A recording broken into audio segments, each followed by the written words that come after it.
you are here for the SE5 Veterans, Seniors, and Human Services Levy Bidders Conference. If you were looking for the reimagining of cats, I don't think you're in the right room. So thanks for joining me here, you two. And then we'll go on the phone here in just a second too. But just to orient everyone, this is an investment from the Veterans, Seniors, and Human Services Levy, coordinated by King County. This is the Bidders Conference for this investment.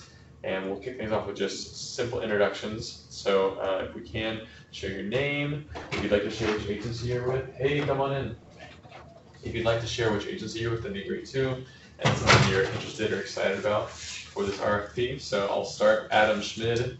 I work for King County, obviously, and I'm really excited about this RFP because I think it has a really interesting opportunity to enhance what the levy does and do community engagement in a really exciting way. So we'll start in the room, and then I'll kick it over to people in Skype. So, sir, if you wouldn't mind starting off, that'd be wonderful. My name is Chris Lieberson, and I'm with the Children's Home Society of Washington. Excellent. Thank you. Excited to be here. Thanks for coming. Yep. I'm Robert White with Minority Veterans of America. I'm excited about this because understanding community priorities is one of our strategies to our People to People program. Oh, great. So across the whole King County. Awesome. And so we're just doing an introduction. So your name, your agency, if you care to share, and then something you're excited about this opportunity or something that brought you here today. Yeah, I'm Keith Snodgrass. I'm with the International Rescue Committee. We do refugee resettlement. So our population is ever changing, and it's always good to know what's changing with them. That's fantastic. Okay, well, thank you for those in the room. And it looks like on our Skype call we have 11 people. So I'll call out a few names I see, and then I know that the Skype system can be kind of funky, so just hop in from there. But I see we have Ann Fuller on the line. Ann, would you mind introducing yourself? Yeah, thank you. This is Ann Fuller. I'm with Children's Home Society of Washington, and I'm connected with the Build Lake City Together Community Initiative up in Northeast Seattle. And I'm really excited about this project because we have done some beginning community assessments up here, but we don't have the resources to go into more depth, especially with some of the communities that we want to reach, like the immigrant and refugee community up here. So I'm really excited about the opportunity to hear about this today. All right, thank you, Ann. Folks in the room, is that too loud? Are we okay on volume? Cool. Jerry Chang, I see you're here. Jerry, would you mind introducing yourself? Oh, hi. Can you hear me? Yes, I can. Oh, hi. It's Jerry Chang with King On. We always want to learn more about our community and about their needs and what they want. So we are excited about this project. Thank you, Jerry. Kimberly, I see you're on the phone. Kimberly, would you mind introducing yourself? My name is Kimberly Mack, and I'm the Executive Director about the Alliance of People with Disabilities, and really excited to be able to bring a disability aspect to this. Thanks, Kimberly. Manuel Venegas, sorry if I butchered your name there. Manuel, would you mind introducing yourself? If not, you can be a silent observer, that's fine too. Okay, and I see we also have Rachel. Rachel, would you mind introducing yourself? Let's see. A few quiet people here. Okay. So Rachel does not have a mic, but she is also from KinOn. Okay, and then for the other people that are on the phone, I know this is kind of awkward, but just sort of jump in there and share who you are, agency, and something you're excited about for this investment. Got about 4 guests. Hi, this is Jan Colt, and I'm with 501 Commons. I'm one of the technical assistants, and I'm excited to work with a client on this project. Yeah, Jan is part of our application assistance team. For people on the phone, in the room, I'll go over them in detail as well. Thanks, Jan. Who else would like to share? Hi, this is Liz Hadley with World Relief Seattle. We work with refugees, immigrants, and asylees in the community, and we've done a lot of focus groups and community listening sessions, but want to go deeper, further, and wider with some of those. Excellent. Thank you for sharing that. Anyone else? Hi, this is Stacey Sage from Open Doors for Multicultural Families. I'm excited about the kind of data that this project is going to kind of generate as it develops and is finished. Stacey, thank you. Anyone else? Hi, this is Angela Mimoto from Aging and Disability Services. And I'm not sure if anyone else is having trouble accessing the Skype meeting online, but I'm not able to see anything online. Is anyone else having trouble with that? Well, No? Angela, Okay, maybe it's just me. Sorry. it is being recorded, so I know that Okay. there will be a video available as well, and I do see from a few others that they are able to see it, so I'm sorry for that. But I will make sure that you have access to the video afterwards. Apologies for that one as well. Great, thank you. And Manuel Venegas is from the City of Seattle LGBTQ Commission, is just an interested member of the community, which is awesome. Thank you, Manuel. Okay, so as I mentioned, this will be the sort of bidders conference for it. We'll go through a lot of details here, and this is definitely a space for questions. If there's anything simple or complicated, do not hesitate. This is the space to have that conversation. So I just wanted to start off our meeting with a native land acknowledgement. So for many native communities and nations, land acknowledgement is a traditional custom. For non-indigenous communities, it is a way of showing respect and honoring this land and remembrance of history. So we'd like to acknowledge that we are on the traditional land of the first people of Seattle, the Duwamish people, past and present, and we honor it with gratitude, the land itself, and the Duwamish tribe.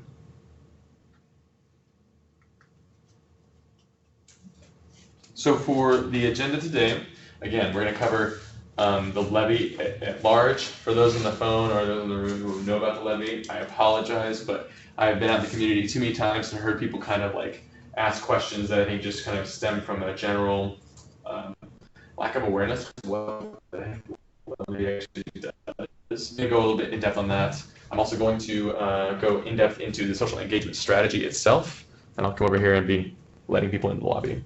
And then I'm going to actually go over the RFP. It is available online right now if you don't want to follow along in that order. We're also going to hit application assistance. This is something that I really want to make sure that organizations that have never applied to King County funding before, that are small organizations, maybe aren't familiar with the King County process, really take time to at least investigate and connect with, because I think it's very unique to the levy.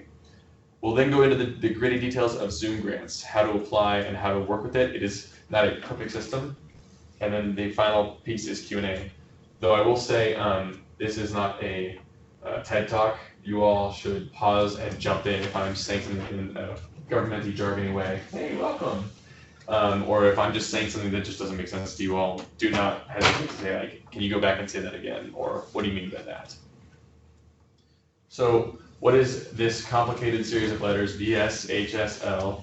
They stand for the Veterans, Seniors, and Human Services Levy. And from here, I'm just going to call it the levy, because that's way easier than VSHSL over and over again. So the Veterans and Seniors and Human Services Levy, or the levy, is a property tax levy passed by voters in 2017. It replaced the old Veterans and Human Services Levy.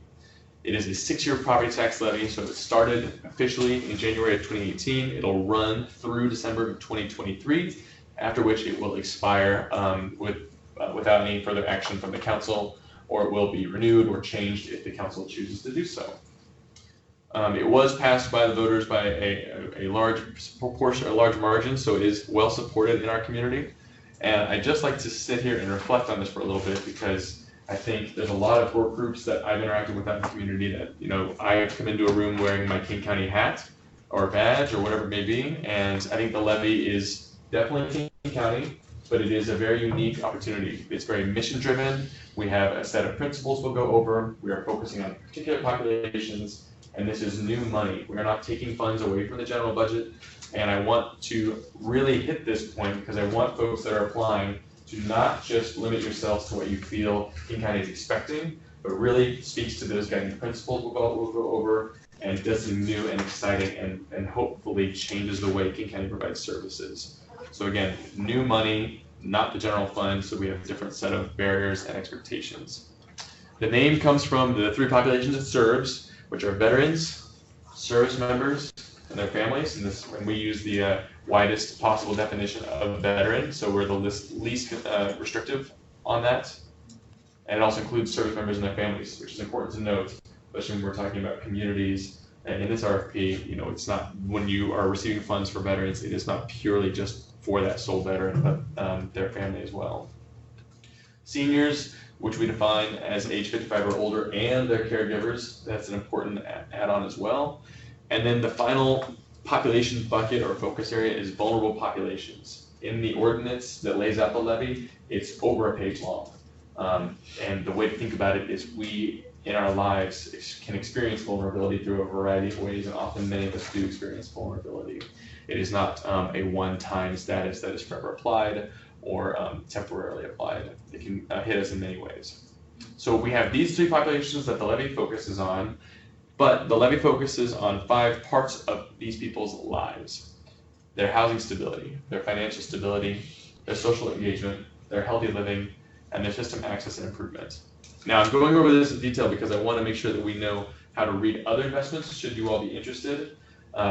The investments and strategies from the levy fall under one of those 5 areas of someone's lives, and then the funding comes from the 3 population areas. So they, you can have a whole strategy just dedicated to veterans' healthy living or veterans' housing stability, for example.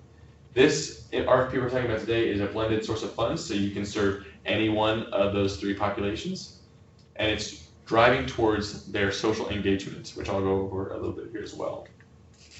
I know I'm taking my time here, but again, this is sort of, I think, a really exciting thing that we're doing in our community. We have a limited amount of time. We're trying to push this, so I really want to go over it. But the guiding principles of the levy are these 3 essential key pieces: promoting connection, promoting belonging, and asking ourselves the question, what can only the levy do? What we mean by connection and belonging is that, again, we are not the general fund, and we do not have the same reporting requirements or expectations that other county funds may have upon them. The goal of any levy strategy is to not only promote connection between communities and in community, but across providers. So if you are awarded funds from the levy, it is our responsibility to make sure, and it's our principle to make sure, that you are not just given your contracts and told to do your thing and go away, but that you are invited into the larger levy community, and that you are aware of other services that might serve the same population, might serve the same area of life, such as social engagement or housing stability. I say this because I think that it really might help inform an application and might make you all feel more competitive if you can understand how your program or your approach helps drive these principles as well. And promoting belonging is a similar concept to the idea of connection. And rather than just simply having contracts come out from this huge levy and saying what a great job we did, we'd like to really make sure that you as providers and the people you serve feel like they are encouraged to basically spend county funds on promoting belonging amongst and between communities. And then finally, this question of what can only the levy do? So we know that there are, especially for veterans, there's federal funding and state funding and city funding. And what we try to ask ourselves is, we only have 6 years to do something that's different than what King County's been doing in the past. So when you are all considering applying for any levy funds, if you have had the dream idea that you think would fit well with one of these areas that we are procuring, but typically wouldn't be supported by another fund source, I think the levy is a really exciting opportunity for you to promote that. And I don't want to have people applying to our RFPs thinking, I got to do what they've done before because that's what the government does, they're very safe. Our review panels, our decision teams, our leadership have all tried to get us to encourage the provision of funds and the selection of programs that are doing something that no other funding source could do. So I know I'm going slow over this. Thank you for your patience, but I really want to just make sure that I say all this out loud so that we can feel comfortable with what the levy is trying to do versus another fund source. Equity and social justice is a priority in King County, particularly in the community and human services departments. And I'm just going to read this straight for those that have any vision impairments. But our overarching goal is to ensure that all people, regardless of who they are and where they live, have the opportunity to thrive with full and equal access to opportunities, power, and resources. 2 things about this. This is a area of the application that is assigned points and reviewed by our panel. It is a great statement, I think, to place up as a member of the government, but beyond that, what we're trying to do is reward and assign value to partners that at least have a commitment to or a desire to learn more and be committed to the values of equity and social justice. If you are curious to learn more about this, you can certainly contact me, or you may also just Google King County Equity and Social Justice. There's an entire department that puts together our goals, our strategies, or you could simply read the implementation plan. There's lots of great information there as well. Okay, so now we're going to start getting into specifically this strategy and this investment. Thanks for your patience. So as I said before, we have 5 areas of strategy in the levy. This RFP comes from the social engagement strategy.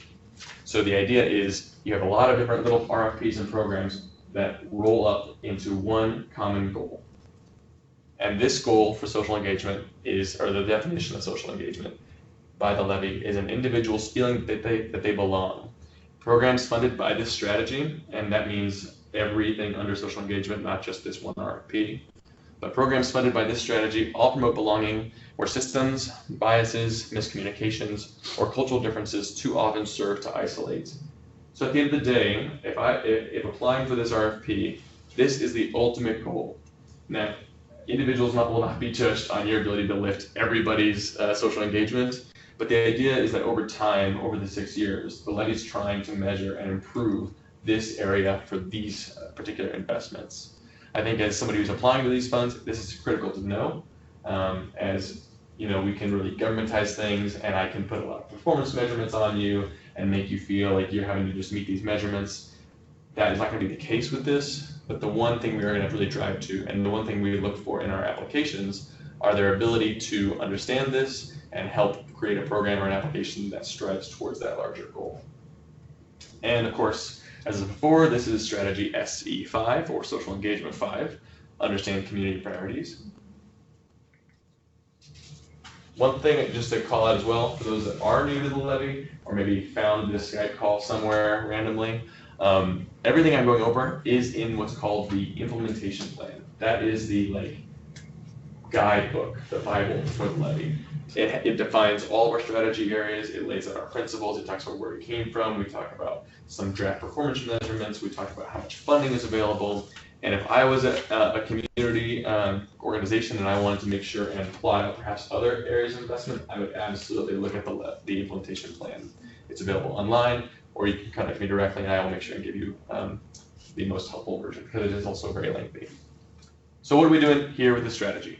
So the concept, I'm going to read these straight out so that we can just have this in the recording, but the concept is that the funds allocations in this strategy will allow for 3 veterans assessments, 3 senior assessments, and 3 vulnerable populations assessments. That is straight from the implementation plan. And it's important to note a couple of key words.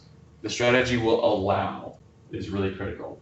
So it has funding available for those 9, or those 9 broken out in those 3 ways. It does not say will only fund these assessments.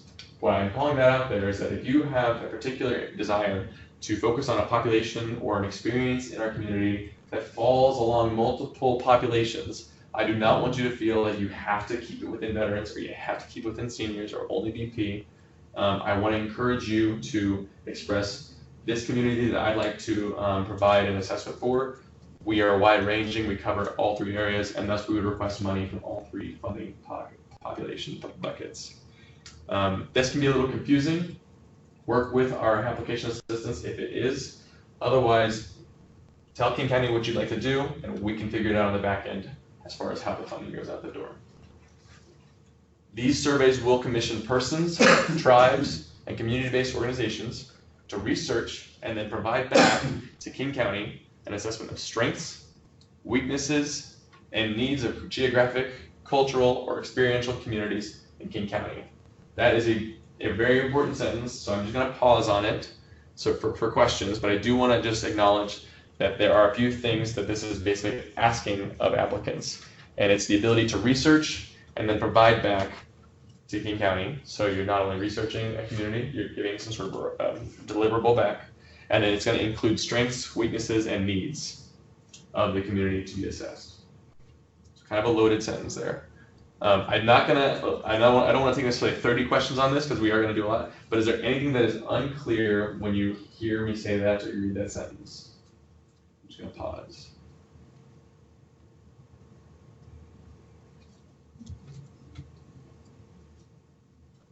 Okay. So finally, the rationale for why we're funding this is the idea that increased understanding and trust between King County and the communities it serves will require those communities to organize on their own terms to inform King County about community needs and strengths. As a background piece, I am the community liaison for the team. I am only one person. And when I come into a community or a town hall or a public space, only certain people are going to come and speak with me, and I'm only going to hear certain things through my lens and my biases.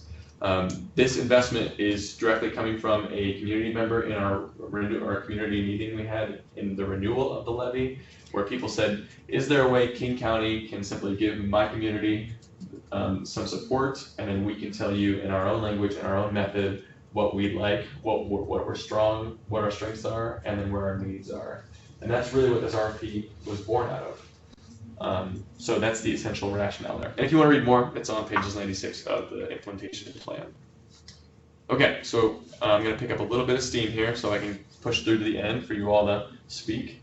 But scope of work is here, and it reads, the community assessment survey must be designed in a way that will enable the funded entity to provide to King County upon completion of the survey and through the resulting assessment information on the assessed communities, and I bolded these sections here again, strengths, weaknesses, and needs, as well as any additional information the assessing entity deems necessary based on the information provided by the community. So not only are you going to, are applicants going to be providing some sort of a survey, but upon completion of it, taking the information as well as whatever the community really feels needs to be told to capture their experience in King County will be reported back.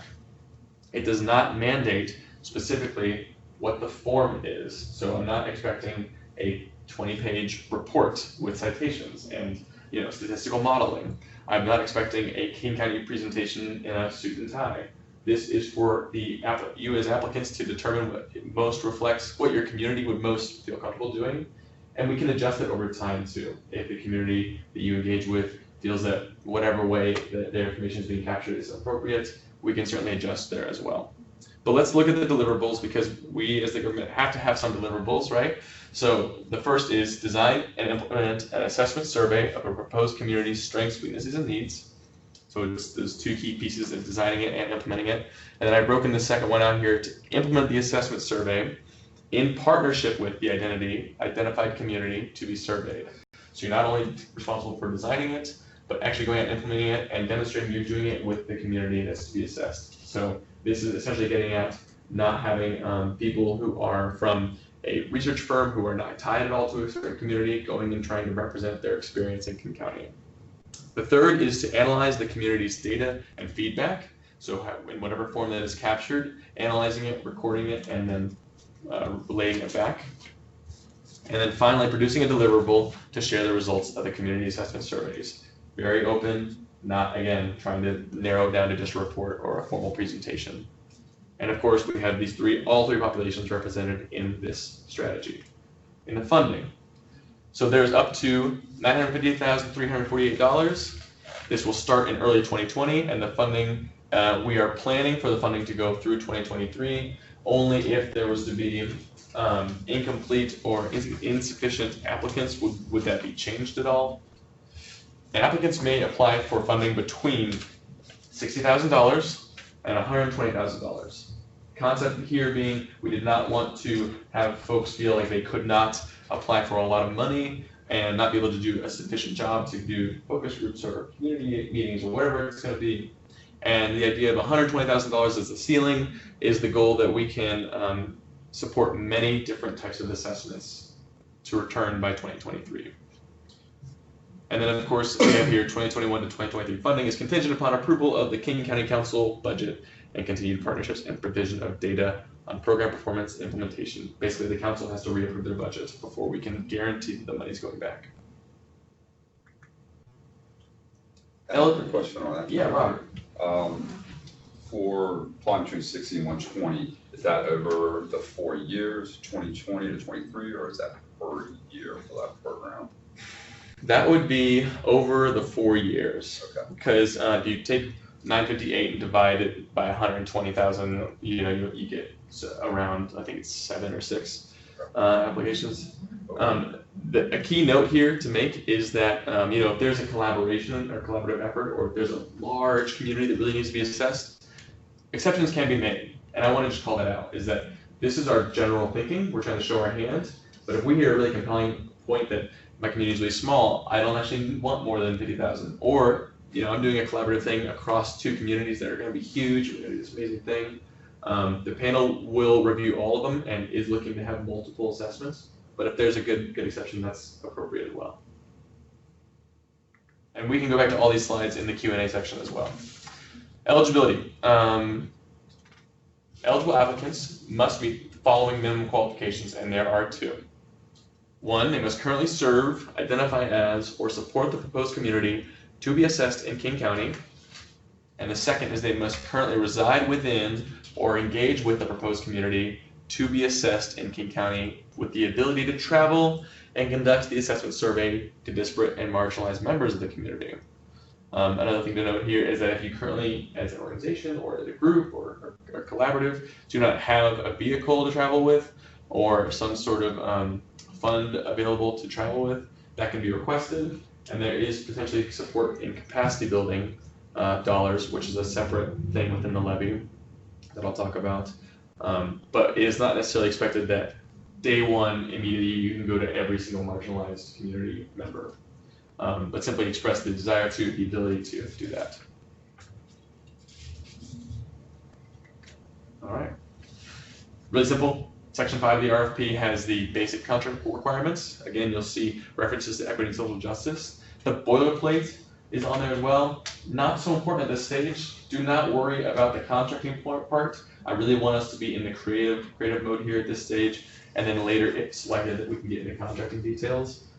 King County is trying very hard to work with organizations who have never had King County funding before. You do not need to be an expert in this stuff. We will work with you to make sure that you feel comfortable throughout it. In the evaluation section as well, again, evaluation, I think, with government funds is always a concern. We are going to make sure and match you and not give you undue burdensome requirements of evaluation if you're only getting $60,000 or if your assessment structure is really simple and straightforward. I do not want to scare anybody about this section. This will happen after you've been selected, and you do not need to have this critical mass, ready to go evaluation process set up already.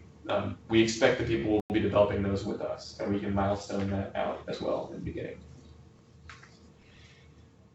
The timeline, always important to call this out. So the standard for us has been to release an RFP and then provide 6 weeks to apply. Since this is a holiday season, or the winter holiday season, we are going to have this RFP run through the end of the year. So we released it on November 13th. Right now, we are holding the bidders conference and webinar. The final day to submit questions via Zoom grants. So this is important as well, in case there's anything that doesn't make sense in the RFP. Please get these in by December 16th. Proposals are due by December 31st. The responses will be rated and reviewed in January. This is subject to availability of the people that I have scheduled to be on the review panel, but likely it'll happen by the end of January with interviews with applicants that maybe we have some concerns or just questions over, or maybe it's a hard decision, happening in late January. The notification of the selected and non-selected applicants will occur in February, with the program/contract start date of March. So likely in February, awarded applicants will be contacted. We'll begin the introduction to the contracting process, and then we'll get started in March formally with the contracts. Okay, so the other thing just always to be mindful of, especially if this is a first time you're applying, is what will your application be rated upon? I think, I didn't put the page number here, I'm sorry, but it is in the RFP itself. There's paper copies here as well. And we essentially have a thing called narrative questions in Zoom grants, and the narrative questions perfectly mirror the rating criteria. And the rating criteria is out of 100 points total, we have the program description being worth the most at 30, then we have capacity and experience, partnerships and collaborations, equity and social justice being the second most valuable at 20, budget and fiscal at 10, data collection and evaluation at 10. I think just to call out, like the allocation of points reflects our values and our priorities for applicants in this RFP. The review process, how does that all go down? So I, as the author of the RFP, am going to convene a panel twice. The panel will be made up of staff, community members, Levy advisory board members, and we will go through the applications in 2 meetings and we'll score them together. We then provide what's called a recommendation to the division and department directors. I guess it's always called a recommendation. We will provide a recommendation to the department directors, and it is actually their final decision. So the panel convenes and reviews all of them in detail. If the department directors believe to go in a different direction, they can do so at that time. And then once getting approval from the department directors, we begin the contracting process. So that's why it takes a little while. Applying. Again, proposals must be submitted on December 31st, by December 31st, not on. And the complete submittals will include the following. So there's a summary questions section, basic information about your organization or your community agency. Responses to narrative questions. That is where the rating criteria came from. That is the narrative questions, essentially. And then finally, your budget. Again, if you are feeling like you have an idea and you think your budget's about going to be like this, but they have to change or go on at a later date, that is okay. We want to see what you anticipate it'll cost, but certainly understand that things may change over time, and we can work with you if possible to reflect that in future contracts. So I just want to call that out there, especially for small organizations, that can be really daunting. And for Zoom grants, and I will at the end of this presentation show you what it looks like on Zoom grants if it's helpful. It is an online portal that you can create a free account for and begin the application process right now if you'd like. All the materials will be posted in what's called the library tab, including this bidders conference. I'll email you about it as well if you give me your email. All applications will be filled out and submitted in Zoom grants, so please don't lock them up to my desk. And questions today and those submitted in writing from here till December 16th will be posted in Zoom grants. And then you can submit your proposals there. If you ever want to find it as well, you can go to kingcounty.gov/VSHSL-funding, and all the open RFPs are there as well. Okay, this is a section I just want to also take a little bit of time on. Application assistance. So the council, whenever they created the levy, identified that there was a need to not only help small organizations make more competitive applications and create a more diverse pool in our applications, but also there's a recognition from the council that there should be some capacity building funds to do things that aren't just actually providing a service or a program. So I'm just going to call it here the application assistance portion of that. So application assistance is free application support for small organizations, and those are defined as persons having 20 FTE or fewer and less than a $4 million operating budget in the prior fiscal year. If you are uncertain, or if you think you might meet that thing, but you're not 100% sure, please contact our application assistance people anyway. They will help you figure out if you're eligible and work with you to identify what all you need to make sure, or what all you need to track in order to be eligible. Qualifying organizations should contact the application team, or consultants, excuse me, by December 17th. And there's an attachment D, as well as a slide here I'm going to show you all those people who are providing application assistance. These people are extremely skilled and familiar with grant writing, organizational developments. They can help you understand how your program model will fit with this or other RFPs. They can help you to make sure that you're responding appropriately to a certain section, understanding a question if it doesn't make sense. The only thing they're not going to do is like your old homework study buddies back in the day. They're not going to fill it out for you. But they are extremely useful, and I want to call this out because I don't think that we are selling it as well as we could be, and I don't think that they're getting as much contact from the community as I know there's out there. So I just really want to encourage you to consider connecting with them. So there's four consultants here: 501 Commons, Bull Consulting, Emerging Design, Renty Consulting. You can certainly have this information here. It'll be on my webinar as well. Also in attachment D, all this information is there. And like I said, I think they are extremely helpful in this process, and it is at no cost to you. Simply contact them, and they will bill King County. We have money set aside for this. This will not hurt you at all. I see a question. Yeah, go ahead. So if you're proposing to collaborate with multiple organizations, and so together we obviously would have a lot more FTEs and a lot more operating budget. So do you have to identify like the key organization to qualify for this? Because if I were going in by myself, I would qualify. But if I count all my collaborators, then we will not. So. And could you share your name? I'm sorry. Oh, sorry. I'm Heidi. Heidi, thank you so much for your question. So Heidi, I'm going to repeat it just so I can make sure I'm back at my desk typing these up. I get it right. So I think about doing a collaboration, but combined we might be more than this. Are we still eligible? Absolutely.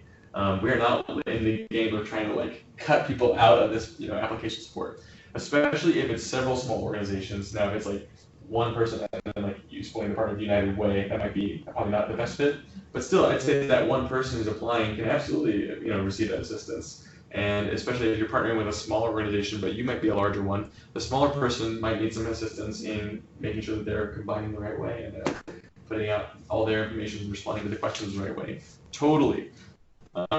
Again, we are not trying to make this hard to access. I don't want people to feel like this is something they have to jump through a lot of hoops. It really has been so far. Give me a phone call or write me an email, and they'll say, hey, just before I go into this, can you tell me your budget? They're not going to say, give me the line items of every single person you're going to partner with as well. That's our policy on it. But does that make sense? Do you feel good about that? Okay, cool. So yeah, if there's anyone on the phone, I heard Jan was on the phone, but if there's anyone else who'd like to just have a second to say, if I've missed anything or if there's anything you feel like has not been appropriately said about this, I encourage you to say that now. I've got one question. Can you just clarify, was it the 20 FTE or under 4 million budget, or is it the 20 FTE and under 4 million? It is, the operative word is and, fewer than 20 FTE and less than a $4 million operating budget. If you think you are close, or if you think you're not quite sure if you perfectly fit into that, please contact them anyway, and they will work with you to make sure that we are aware of that. Okay, thank you. You're so welcome. Okay, so now it is your turn. I'll leave this up for Q&A. I can flip back to the slides, and then we'll end it with, I'll show you physically the Zoom Grants portal. So just starting off, anyone in the room that wants to ask a question before I turn the phone? Yeah, Heidi. I just want to clarify the timing and the amounts. Okay. Slide. So I know the levy, the available fund is till 2023. Yes. But is our contract with you also a 4-year contract, and we're asking for, say, 120,000 over 4 years? But you also said funding for the subsequent years depends on the approval of that. So, are we being asked to apply each year? So the contract duration, I guess, and the amounts over time. Yeah. Yeah. So the contract duration, I'll take that first. No, you're not being asked to apply multiple times. The only thing that might happen is that from our fiscal perspective, we can't technically give away funding that hasn't been allocated by the council, but that will not affect you and your contract. It'll be something that we are going to do as an internal team. We just have to note that in the case of a massive recession or something that was to drastically change the size of this budget, we would have to reshift what happens from there. Nothing that will affect, I believe, your part of the process. As far as how the funding is broken out, and I think Robert may have asked a question like this, you would be applying for money that would be given to you in 2020, 2021, 2022, and 2023, unless you were to propose something else. The idea is to support you the full way through. So our project is to span the course of the 4 years. Yeah, I think if I was, and you can look at this certainly in the RFP as well, but the idea here, I believe, is that, and you can kind of see it in how the funding is reflected, is that the beginning 3 years is a much more substantial section than the last year. I think that would reflect in how the deliverables sort of line out as well, is in your designing and implementation and reporting would probably land in those first 3 years. and then the final piece at the end of sort of sharing the information back at your community, that might be a lighter touch or lighter expense because you've done that hard work of organizing the community. May have just lost you though. Did that make sense what I just said? Yes. So basically, we're not being asked to survey our constituencies 4 times every year. No. We're given this 4-year period to create something, the cycle of assessment, however we like. Right? Yeah, and I think that, and you can read this in the implementation plan and the RFP, but this is building from what happened in the renewal planning, where we went out a lot to communities, and we're like, gosh, we should just pay them to tell us what their experience is rather than having to give King County the same feedback over and over again. And when you look at it, I think that these deliverables might come back to King County around the time they'd be doing renewal planning again. So I don't think that they're going to be expecting on like December 31st, you're like, okay, now's your last community meeting. Which means we could also design how we want to divide up the 120,000. Absolutely. Right? Okay. Absolutely. Okay. I'm not going to tell you how to do it. I'm going to say, okay, you can't apply for more unless you give me a good exception.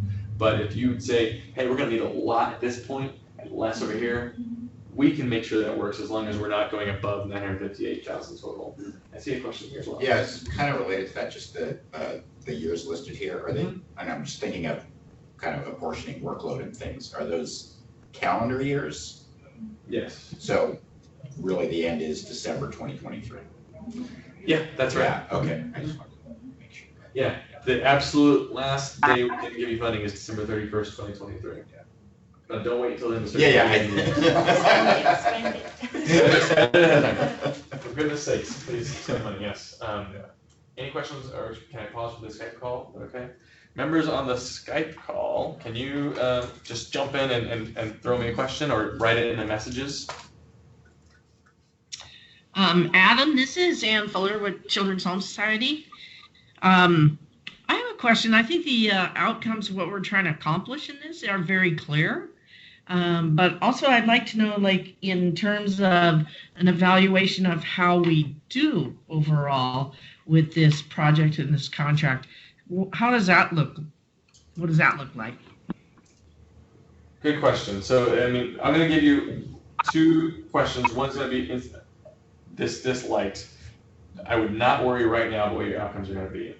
I think if you look at the RFP, it really wants us to say, can you tell me you're going to be working with your community? Can you tell me that you're going to be producing a deliverable that your community agrees with? That to me is a pretty substantial outcome. We're going to work with you on how that actually like hits you in a contracting sense, and I'm not going to pretend that that's not like a stressful thing to experience. But the other big outcomes, I believe you can read in the narrative questions.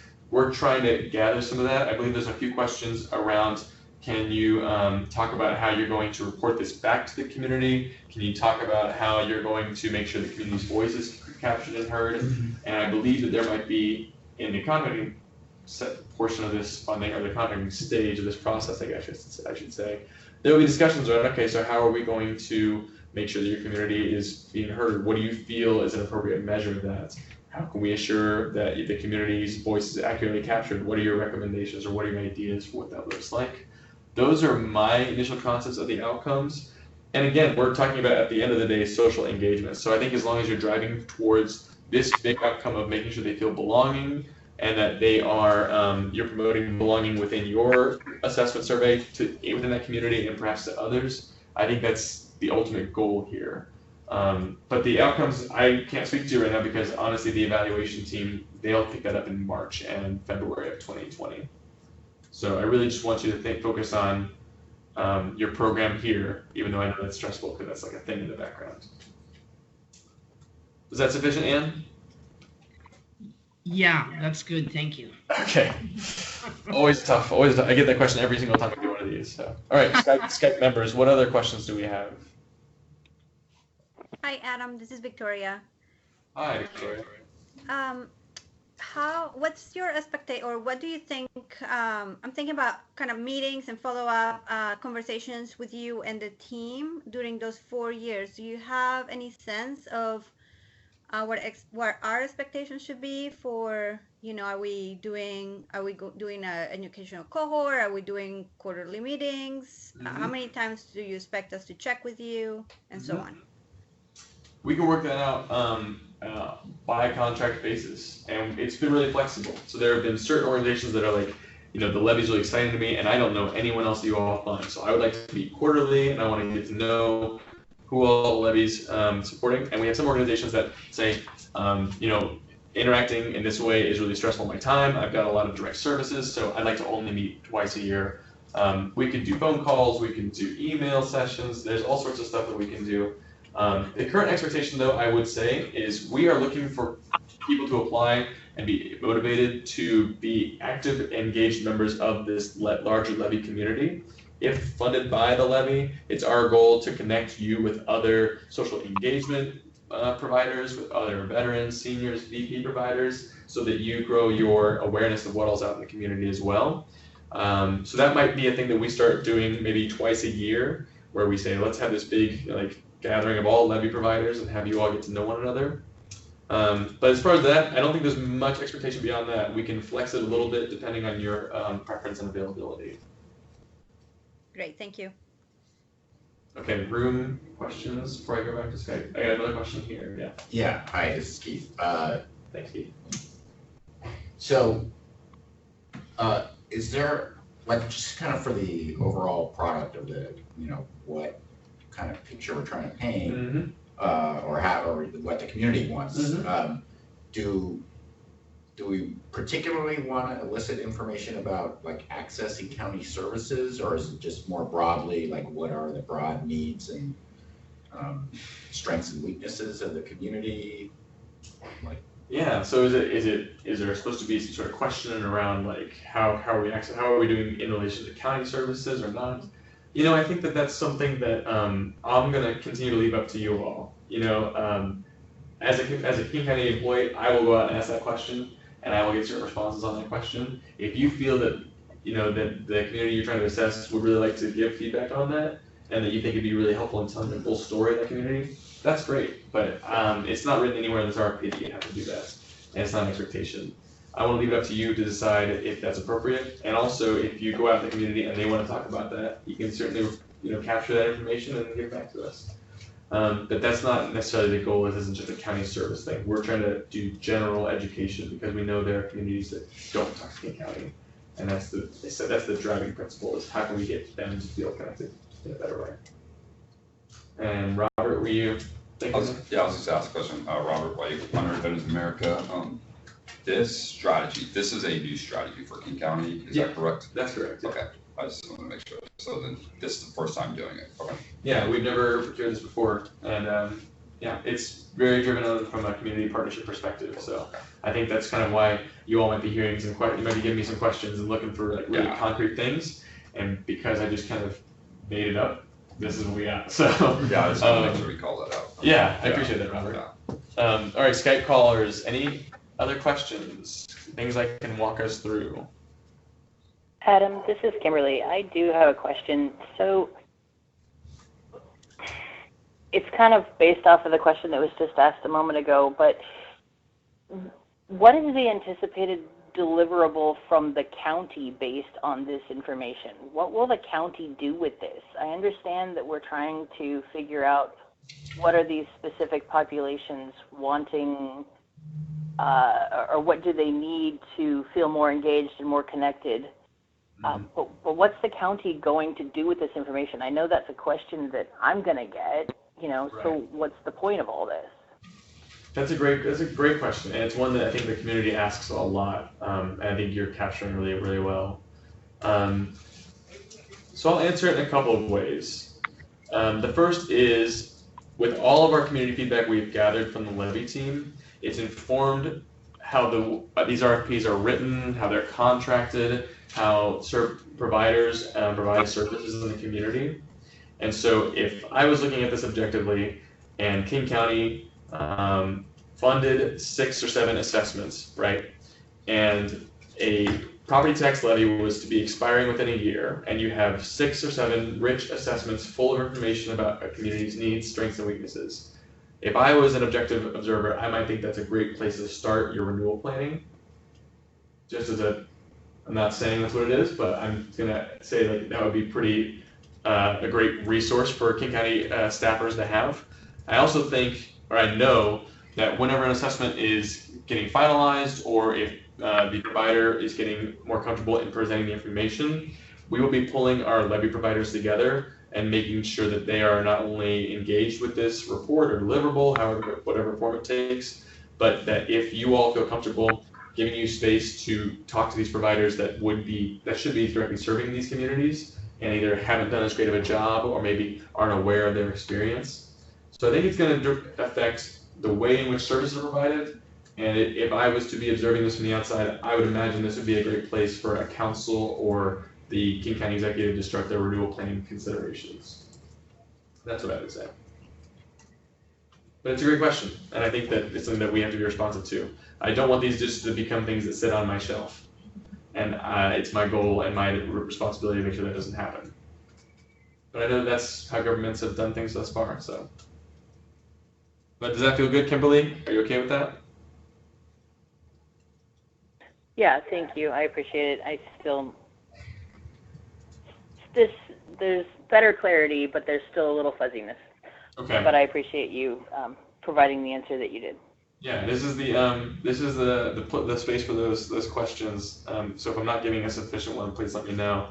But I definitely want you to feel like you can go to your communities and understand that there will be something that comes out of this. The only unfortunate thing is that I can't guarantee there will be a funding shift or a programmatic change directly from this feedback. I don't want to sell that more than what I can, but I just know as somebody who's been out in the community before, I think the other thing I'll say is that the idea of these is to provide space for an officially supported King County assessment to be conducted on a community that maybe King County isn't aware of. And I do believe there will be, these reports will be sent to King County Executive Office staff, and they'll probably be engaging in some sort of back and forth with the provider of the assessment as well. That's not written down anywhere, but that's definitely the implementation plan's desire, is to change the King County Executive's awareness. And especially with that deliverable piece, if there's a desire from a provider to provide some sort of more interactive or visual presentation, we can work with you and the King County Executive staff to figure out a way to make sure that works. But yeah, that'd be the last thing I'll say on that. What other questions do we have? Room or Skype? Yeah, Heidi. The review panel, you had said department directors. Do we know what departments will be looking at this? Is it just the people working on the levy? Or? Great catch. That's a typo for me. That should say King County Division Directors, and there's many divisions under one department. And then the Department of Community and Human Services Director. Great catch.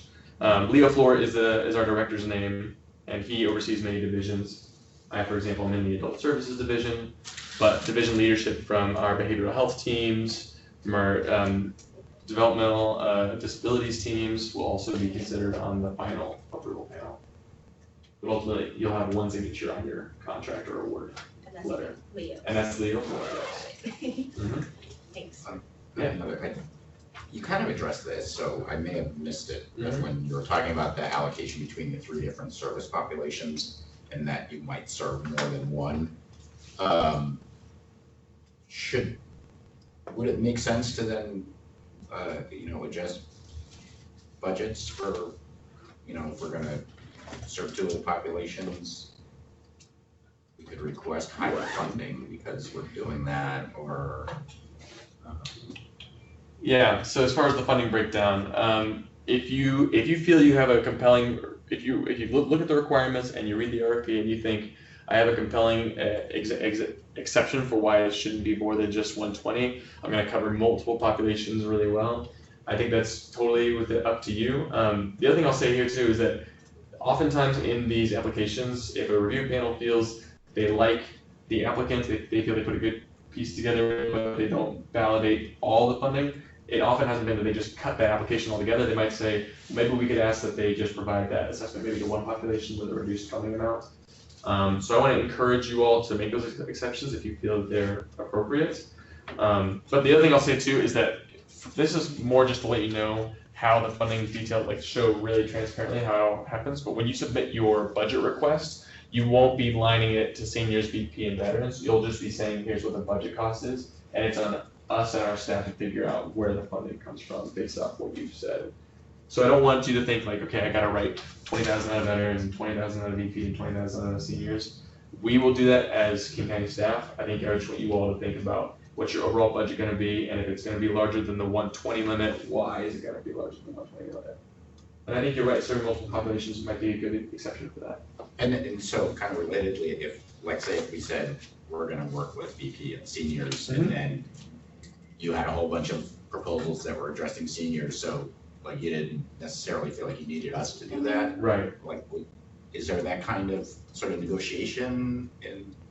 Yeah, I mean, I think, everything is still sort of up for discussion, and the panel will look at, how many applications do we get in, and are they all concentrated in one population area? And if so, is there an application that we think actually would probably be, you reference seniors, could you do more research on your seniors?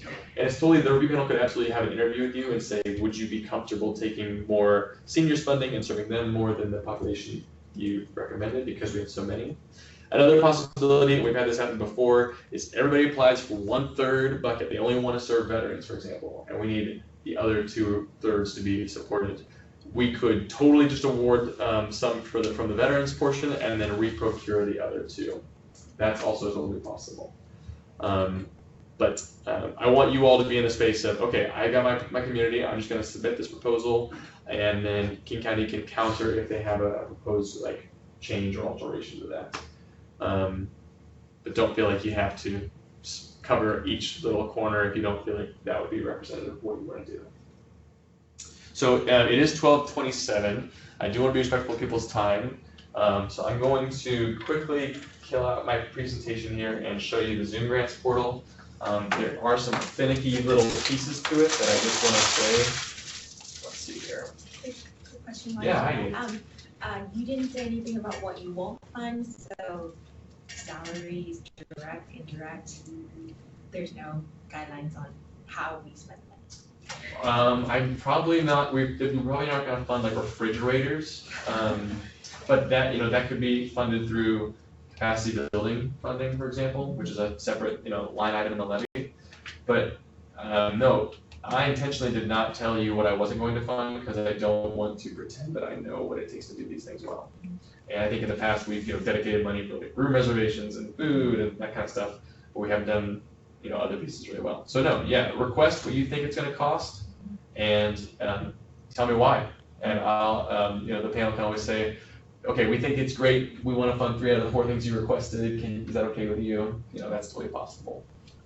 Here's what Zoom Grants looks like for me. This is my executive account or my administrator account. It will look, I'll pull it up for you here. So here's the Understand Community Priorities. You can access this by going to that Zoom Grants link I put in the RFP. And I'll show you what it looks like to you as the applicant here.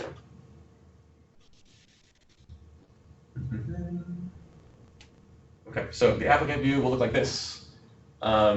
There is, all this content is captured in the RFP, but the pieces I want to call out are, there's a button up here, it's in this horrible gray color called Contact Admin. This is how you send a question in. No question is too silly or too simple or complicated. Please send it in there.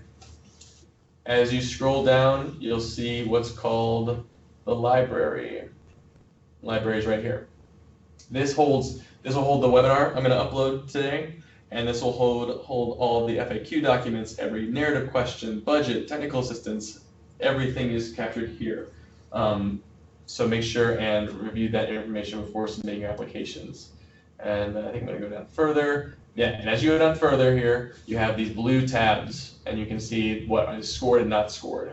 But it's basically your summary questions, tell me about your organization. The narrative questions respond to our rating criteria, and the documents, that's where you'll upload your budget.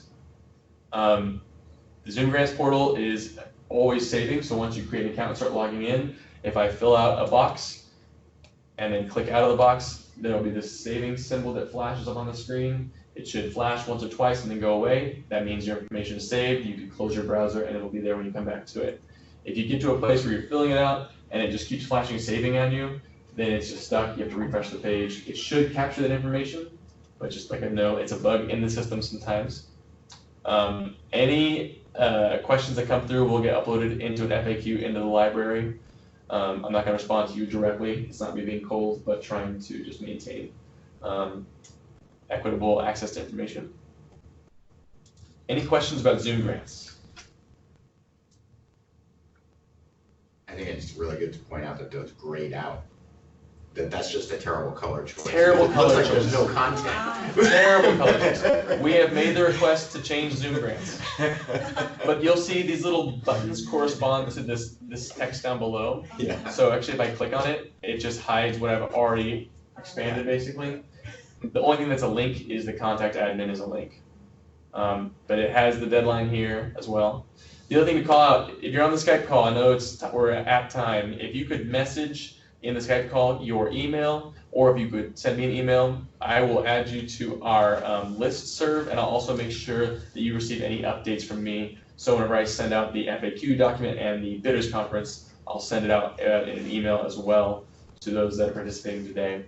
Aside from that, you have my contact information. I have business cards here for those in the room, and I'll stay on for a few more minutes to answer questions.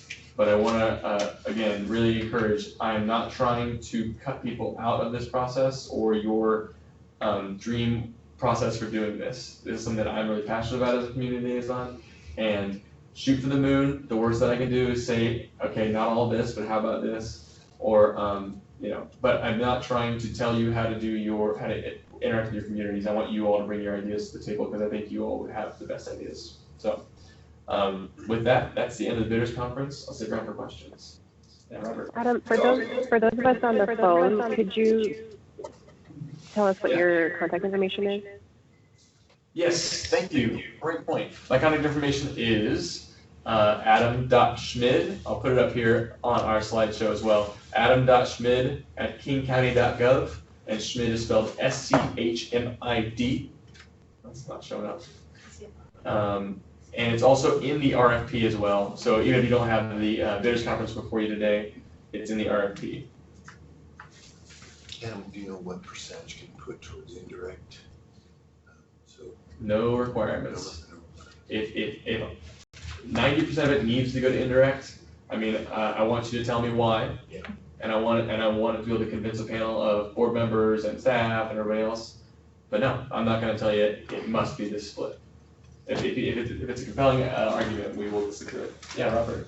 Just some for technical piece around Zoom grants, and just recommendation that we can put on the FAQ is highly recommend you use the links they send you to get to Zoom grants. Do not go to Zoom grant, try to log in into an account. You will not get to the King County page. Yes, that's a good point. So yeah, Robert called out to use the link in the RFP, or if I email it out to you, use that link.